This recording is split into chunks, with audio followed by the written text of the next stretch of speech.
Hey everybody, Anton here, and welcome to this week's episode of the Teacher Support Network podcast. So let me start by asking you a question. Have you ever sat down and just felt overwhelmed by lesson planning and have to do it for all your classes or groups you had to teach?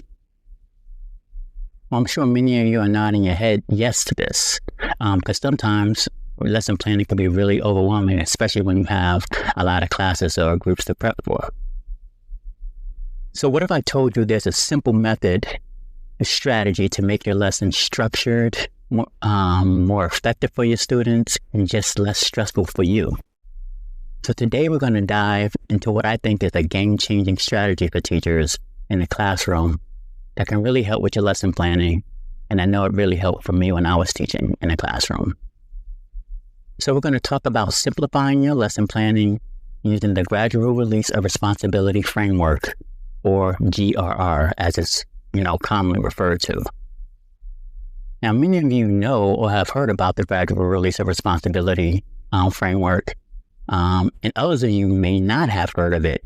So here's a quick rundown of it. So the Gradual Release of Responsibility, or GRR teaching strategy, is an instructional framework that's designed to support students in becoming more independent learners. It involves a shift of responsibility from me as the teacher or you as the teacher onto the students, moving through a few distinct phases in the lesson or lessons when teaching a specific concept. A lot of times you might hear it as I do, we do, you do, or I do it, we do it, then you do it. And so let me just break these down a little bit and what they actually mean. So in the I do it phase, it's more about focus instruction. It's like the teacher is modeling. So the teacher models the tasks, they demonstrate the process or the think aloud process, whatever it may be. And this phase really sets the foundation by providing direct instruction and clarifying the expectations for the students. The next phase, we do it, is more of guided instruction and guided practice. So here the teacher and students work together on a task. The teacher will provide supports and guidance going through it and allowing students to practice with assistance from the teacher or encouraging collaboration and dialogue together, but you're working through it together and the teacher's guiding them through the process. And then the next phase is you do it. And this can be broken down into two separate parts.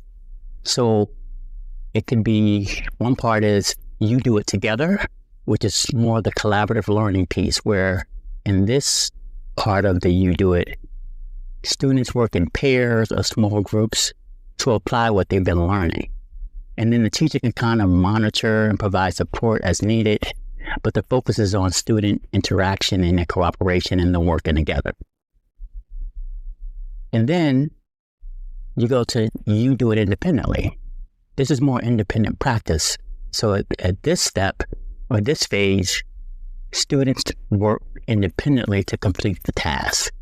The teacher is available for support, but really steps back and, you're allowing the student to demonstrate their understanding and skills without your direct oversight over them, And so it's really, do they know what, have they mastered what you've taught and the objective? And if they haven't, here's your opportunity to really see what they can do. And so that's kind of the phases of the Gradual Release of Responsibility method. I do it, we do it, you do it, but you do it, like I said, one part can be you do it together, and the other part is you do it independently. So what are the benefits of this in terms of for lesson planning? Well, one, it simplifies your planning. So this kind of phased approach creates a natural structure for your lessons, which can reduce the overwhelm and stress that can occur, especially when you're planning, like I said, for multiple classes or preps.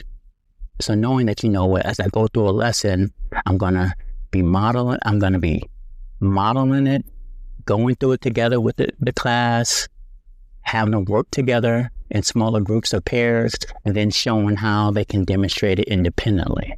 And so as you're planning a lesson, you can think of it in those kind of four little buckets. And so it really kind of simplifies that for you as you go through.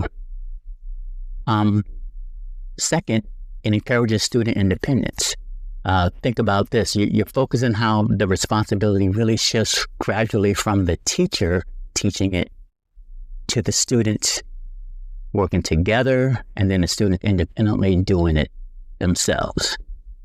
Third, it really saves time. You can really reuse this GRR framework or method or strategy across many different topics or subjects. So you can do it in many different subject areas or different topics. It might not work 100% for everything, but you can really take it in use it in different ways. And then I think fourth, or last, it really kind of builds some consistency. The gradual release of responsibility creates really predictable routines for your students. Sometimes that can really help improve management because they know that, when you're teaching a concept, first they're going to be hearing it from you and learning from you. Then you're going to be doing it together. Then they're going to be doing it together. And then they're going to be doing it themselves. So those are some benefits of GRR in terms of your lesson planning. So let's look more practically about kind of in a step-by-step way, how you may plan a lesson using the gradual release of responsibility. So how does this look in practice? So really kind of step one is where you kind of start with the end in mind. And that really is define your learning target or objective. Like, what are you going to be teaching? I mean, we always should be doing that, but when you do that first, the first thing is just, what am I going to be teaching? What is my learning objective that I'm going to be teaching my students? And then step two after that is that you plan each phase of the lesson using the GRR framework. So I do it, right? So that's the kind of focus and structure where you model on it. So there you might be outlining how you will model a skill or concept. You're writing on a board. You may be using a PowerPoint. You may be using different things. Kids might be taking notes, but you are really modeling it for them during that first part. And then in the we do it guided part, you might be preparing questions or activities to help engage the students actively together with you to help promote their learning on a deeper level of the particular topic. Then you do it together, the collaborative learning part. Then you might design a group activity, or you may have them work in pairs on an activity or a worksheet or something like that to really deepen your understanding. And then you do it independently. You may create an activity for students to demonstrate their mastery. And that could be different things that you choose to do. But you're going to be just doing kind of different activities for each one of those kind of phases. And then throughout the whole lesson, you're really going to, and throughout all the phases, you're really going to be building in supports for diverse learners, students with disabilities, English language learners, and then et cetera. And then you're going to be gradually reducing the supports as you go through the phases. So I want to take this a little more specific to give you some concrete examples. So let's say, for instance, you may be teaching a lesson about narrative writing. You're teaching narrative writing. So in the I do phase, you might model writing a paragraph, like using think alouds and things like that. But you're modeling yourself, and the students are really just watching you go through the process. And they're just observing, right? They're observing at this I do phase. Moving on to the we do phase, you're collaborating with students to write a paragraph as a class. So you may be giving some ideas. You might be, calling on people in the class to help you write the paragraph. So they're engaging with you in this process and you're guiding them through it. The you do together, you might have an activity where you have students work in pairs and they write their own paragraph together. So, you have two students working together and they're writing a paragraph, but they're sharing the responsibility. And then at another time, you may have them do it independently, the you do independently part, where students write their paragraph independently and then they'll turn it in, and then you get to see, after going through the I do it, the we do it, the you do it together, how much are they able to write a paragraph on their own independently, and you can really assess that. So that's one example. And I want to give a very specific example of how I leverage this gradual release of responsibility teaching strategy in one of my classes that I taught in a high school to simplify my lesson planning for the whole week. So I was teaching an algebra readiness class to students with disabilities in a high school setting. And it was for students who were not ready to take Algebra 1 at the high school level. So it's kind of like right below it. It's like a class right below it. And so at one point I was getting really overwhelmed with the constant lesson planning I was doing, and students not always retaining the concept or the information. And it could have been because I was going through it too fast, or I didn't give them enough time to actually engage with it. And like I said, I felt like I wasn't giving them enough time to learn it and practice and engage. And I thought about how I can make the process more meaningful and effective for the students, but also less stressful for myself. So I was already kind of using the gradual release phases, but I chose to do them over this time. Now I made a shift. I chose to do them over the course of a week on the same topic or learning objective, rather than just get through the topic in just maybe 1 or 2 days. So here's an example of how I simplify my lesson planning process and delivery during a 45 to 50-minute class period that I had for this particular class, my algebra readiness class. So first, I had to determine my objective for the week. So I used to make unit plans for topics I would be covering with my students. And in another podcast episode, we'll talk about unit planning, because it really helps also to simplify the lesson planning, but I'm not going to go into depth with that now. But I would have a unit plan for topics I will be covering. So let's say in my unit plan on integers, we will be learning how to add, subtract, multiply, and divide integers. But let's say for this particular week, my learning objective was just to teach how to add integers. I'm not talking about subtracting. I'm not talking about multiplying. I'm not talking about division. That'll be later. But right now, this week, we're going to focus on adding integers.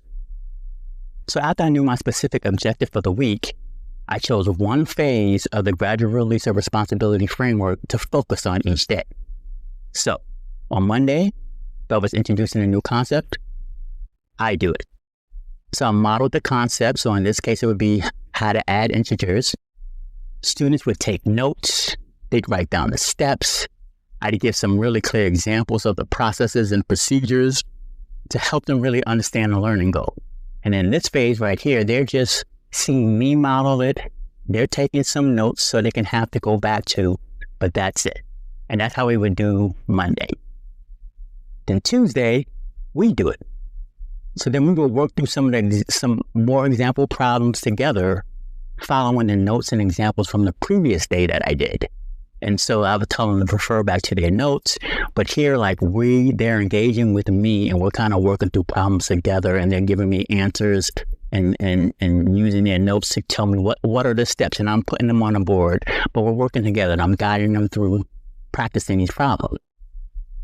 On Wednesday, you do it independently. Now, this is where, you do it collaboratively or you do it independently. I shifted to doing it independently first. I chose to have students do the independent practice first so I could see where they were at individually, which would help me see common errors or areas I needed to reteach or reinforce as a class or with specific students. It also allowed me and my instructional assistant that I was working with to work one-on-one with individual students if needed to help them learn the concept. So that was Wednesday, and I would just really it might be a worksheet or an activity where they were working themselves and seeing what had they learned the past 2 days, Monday and Tuesday. Then when Thursday came, that's when I kind of did more of the collaborative, you do it together. So this was the day when I had students work together on a concept in pairs or small groups. And I would use kind of like try to make it fun and use different engagement activities. A lot of times I would use math games to have them work together on this. And, for integers, using playing cards. I could do a few math games with them with that. So I would have them work in pairs, doing math games together. And I would just kind of go and monitor what they were doing. My instructional system would go monitor them, but they were helping each other out in that process and hopefully having fun with some of the activities. And then on Friday, I would give a short, I call it my assessment day. And so I would give a short 5 to 10 problem assessment to see how well they individually understood the concept for that week on adding integers, if that was the concept for that week. And in this example, that's what I'm using. So if you notice, Monday I do it, Tuesday we do it, Wednesday you do it independently, Thursday you do it together, Friday we have an assessment. So I was able to use that for grading purposes. But also what that did was, it was something that I could grade quickly, and it helped me plan my next steps and determine whether it was a topic that needed more explicit teaching on a designated intervention day that I would have every other week as part of my teaching routine. And we can talk about that in another episode too, about having intervention days as ways to help fill in the gaps when students don't really get concepts, but you need to move on. And so that's how I did it. And when you can't believe when I just stopped trying to push everything into like 2 days, and I expanded it over the course of a week, how much more my students were retaining it, how much more independence they had and confidence they had in doing the work themselves for independence. And it really was a gradual release over the week. And it really simplified my lesson planning process, because I wasn't planning, I wasn't trying to do add and subtract and multiply and division of integers all in 1 week. I spread it out over a 3-4 week period, and you would adapt it based on how well your students are getting it or not. But that was the general rhythm of my lesson planning for this particular class, and it really helped simplify it. And I also was able to get a grade every week. So just an example, how you use the gradual release of responsibility method will vary a bit from grade to grade, from subject to subject, based off your students. But it is a great way to really help teach new concepts, simplify lesson planning, and really help students really internalize and be more independent in learning particular concepts. So I hope you can see how the gradual release strategy can really help you simplify your lesson planning by giving it a structure and a way to deliver the lessons effectively over a longer class period or a few days, depending on your students, the time you have, and even the resources. And it also gives your students many different opportunities to engage with the new concepts being taught, helping them to internalize them better and become more independent learners. So question for you, my listeners. Do you use the gradual release of responsibility method with your students? And if so, how has it been working for you? And if not, if you're not using the gradual release of responsibility method, I encourage you to try implementing gradual release in your next upcoming lessons, and let me know how it goes by leaving a comment on the show notes page for this episode. Also, don't forget to look under the resource section in the show notes. There I will leave a link to a blog post I wrote a while back on this teaching strategy that goes a little more, that talks about it in a little bit more in depth, along with some other useful information that's on that resource section of the show notes. So that's it for today's episode. If you found this episode helpful, or you know anyone who could benefit from the message, please share it with a fellow teacher. And until next time, take care of yourself. I'll see you on the next episode. Bye.